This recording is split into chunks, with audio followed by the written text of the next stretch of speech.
Hi, friends. I'm Karen, and this is the Family Food for Moms podcast. We're talking about inspiration for family cooking and dining. Today, we're going to be talking about cooking meat, cooking your meat well, knowing how to cook it, and using which kitchen appliances, which ones will do best, and then how to make it so that it's not dry but nice and moist, how not to overcook your meat, how to prepare it for cooking, etc. So let's start with some techniques that make all the difference. They kind of seem like small things and that they wouldn't actually matter, but they really do make a huge difference in making your meat tasty, making it tender and not dry. First and very important is to cook meat from room temperature. Have it at room temperature when you start cooking it. So you need to take your meat out of the fridge or out of the freezer in advance. So if you're taking it out the fridge, 20 to 30 minutes before cooking is good. It depends on the season. In the summer, that's 20 minutes is plenty. In the winter, it may be longer, even closer to an hour. But you don't want your meat to be cold because that's going to make it tougher. So whether it's chicken breasts or steak, you're going to want to take it out early. You want to be especially careful with chicken and pork not to leave them at room temperature too long, but 20 minutes to half an hour is fine. Lamb and beef are a bit less finicky. If it's frozen and you're getting it from the freezer, then I usually put on the counter a little bit to start the defrosting process, but then it's best to defrost it overnight in the fridge, kind of safest, and then to take it out 20 to 30 minutes before cooking. Secondly, you're going to want to season your meat well before you even think of cooking. So you can do this immediately before cooking, or with a steak or something like marinating your chicken, you can season it in the marinating process. Marinating your steak can be as simple as adding salt and pepper. Some people add olive oil or another oil to the steak, but I find that that burns easily. So I don't tend to do that with steak in a pan. I just put lots of salt and pepper on the steak while it's coming to room temperature, and then it's good to go for cooking. If you're doing something in the Instant Pot or the crock pot, like a leg of lamb or some beef short rib, then you can season with salt and pepper as well just before browning to give it a good flavor. And then after it's browned, you can add some spices to your meat as well before cooking it, but just watch it because it can burn more easily. And then herbs are definitely best added after browning so that they can stay fresh on your meat. So marinating something like chicken kebabs is easy. You can add some olive oil and salt and pepper and spices and then cook them on the grill. You can even do a creamy marinade. There's many recipes for marinade that you can find on the internet. Again, just be careful. As soon as there's marinade, it can burn more easily. It tends to work well on the grill. Hopefully it won't drip too much and cause a fire in your grill, but not too much on the stove top because it can burn in the pan. The best way to cook marinated meat actually is in the oven, but we'll get back to that. So you've let your meat come to room temperature and you've seasoned it well. Then you're going to cook it in whatever method works best for that cut of meat. So it's very important once you've seasoned your meat to brown it or sear it before you put it in the slow cooker or before you put it in the Instant Pot, even before you put it in a normal pot like ground beef perhaps is going to be cooked. So you want to sear it first before adding the liquids. So if you're going to be doing a leg of lamb in the crock pot or slow cooker, then it's been seasoned and you're going to just put it into a hot pan, sear all the sides to seal in the moisture. Try to hold it up, do the front end and the back, etc. Then put it into your crock pot and add your herbs, the rest of the seasoning. If you're going to be doing, as I said, something like short rib in the Instant Pot, put it on to saute and then brown your pieces of meat before cooking them. So you brown it, you take it out, you brown it, you take it out until it's all done, and then you can put it all back into the Instant Pot ready to cook. So browning your meat is a very important step. It seals in your moisture and your flavor. This is the best way to get good flavor. All that lovely brown stuff that's left on the pan, you can deglaze if you want to have liquid in your crock pot. So you've browned your leg of lamb, you have this nice stuff on the bottom of the pan, and then you can add a little red wine or a little water and scrape it all off nicely and pour it into the crock pot. Don't pour it over the lamb necessarily because it could wash all the spices and herbs off. Just put it into the bottom of the crock pot and it'll be delicious in your gravy. Or if you're going to use liquid in your instant pot, instead of adding plain water, use that deglazing liquid, some water with the stuff in it, or the red wine. And so this adds a huge amount of flavor both to your meat and to your sauces and gravy. Then it's very important to rest your meat after cooking. A general rule is to rest it for the amount of time you cooked it, but this doesn't apply to things like a leg of lamb. That you can rest for about 20 minutes. A steak, if you cook it for 5 minutes, rest it for 5 minutes, and it'll continue cooking a little bit. The internal temperature will continue to rise. So you want to finish it at about 10 degrees Celsius, less than what you want it to be finished at. So remember to rest your meat. And resting simply means taking it out the pan or taking the pan off the heat. If you've got a lot of hot oil in there, you may want to take it out the pan to rest it so that it doesn't cook too much. But you want to just put it somewhere to one side, let it rest before slicing it.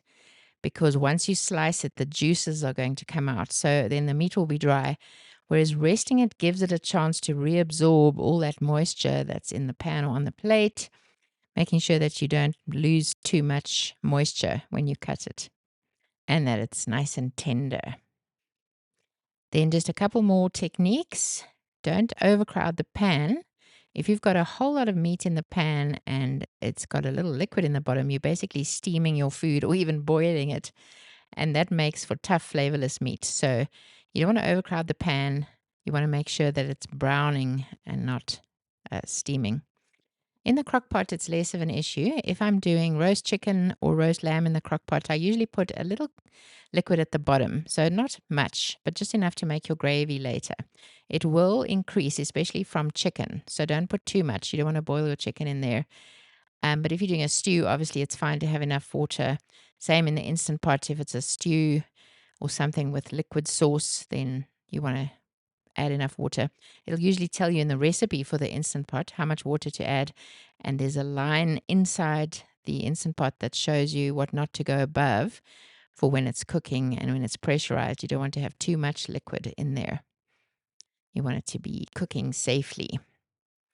And then using a thermometer is very helpful. Whenever I do a beef tenderloin, like a steak, it's very important to get it to the exact temperature. The same would apply for pork. You want to get it to where it's cooked well, but not overcooked. But undercooking, it can be a problem with pork, as with chicken. So using a thermometer works great, and the recipe will usually tell you how hot it should be. So choosing the right method for cooking each kind of meat.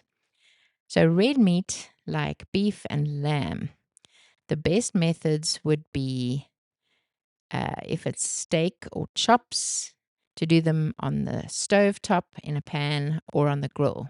So this is fast, high heat. Lots of flavor, lots of searing. Some steaks, like the tenderloin or fillet, you brown on the stove top and then it works well in the oven after that with some kind of butter with herbs or something on top of it.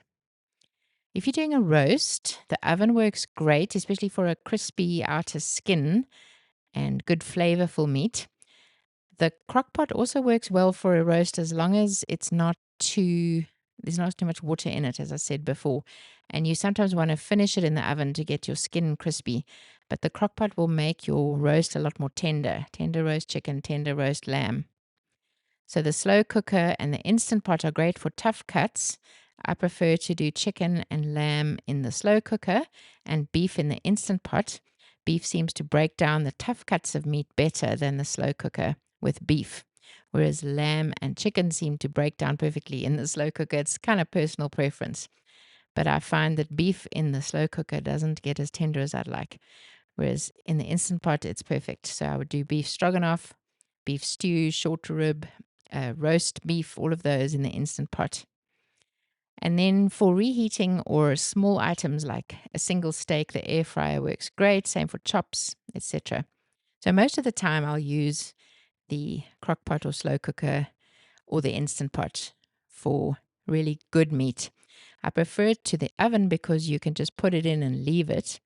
Generally, meat's going to be 4 hours on high to 8 hours on low, or a combination of those in the slow cooker. So if you're doing roast chickens, 4 hours on high and then a little stint in the oven to crisp it up. Or a lamb, I would do 2 hours on high and then 6 hours, 5 to 6 hours on low to get it good and tender. And I would also turn it halfway through to have both sides submerged a little bit in the liquid. And then, as I said, the Instant Pot is much faster, but it's great for beef. Probably around an hour to an hour and a half. Corned beef, those kind of cuts. So look at a recipe specific to that kitchen appliance when you're going to cook it. And just remember, the longer and slower you cook it, the more tender and juicy it's likely to be. So remember, you're going to sear it first for your flavor. After seasoning it, then you're going to add the rest of the seasonings and you're going to let it rest afterwards. Tough cuts, slow cook, long and low makes it tender. If it's a tender cut, a quick cook is fine. I'm actually going to divide this into 2 episodes, so Monday and Wednesday. So next week, I'll talk about cooking chicken, cooking fish, and some other odd items, and then a kind of a summary appliance cheat sheet so that there's not too much to take in all at once. So it's very good to do each of your meats in the way that works best. And as you get experience, you'll find what works best for you. As I've mentioned, for us, roast lamb would be in the crock pot, cooking for most of the day. Roast chickens would be in the crock pot, and then a little bit in the oven afterwards. You can put some bacon on top afterwards before you put it in the oven, and that makes a lovely flavor to your chicken. After cooking those items in the crock pot, you're going to want to make gravy from the liquid. So we simply add that gravy to a saucepan or small pot and then bring it to the boil. And then you want to add your thickener as it's boiling. We use potato starch. You can use cornstarch. Those generally work better than plain flour. And then you season it with salt. Hopefully, if you've used broth in the crock pot of some kind, it'll have a lovely flavor, plus the juices from the meat. Then we do short rib stew in the Instant Pot, beef stroganoff in the Instant Pot, and most cuts of beef. And then we'll do the same thing with the gravy at the end. The only difference being you can thicken it on saute in the Instant Pot. You don't have to use an external saucepan. So enjoy cooking some of those meats. See what you'd like to try. Take your favorite kitchen appliance and decide what you're going to cook in that. And then another favorite of ours is the tenderloin in the oven, which we sear on the stove first. Thanks for listening today. I'll see you next time for the second half of cooking your meat.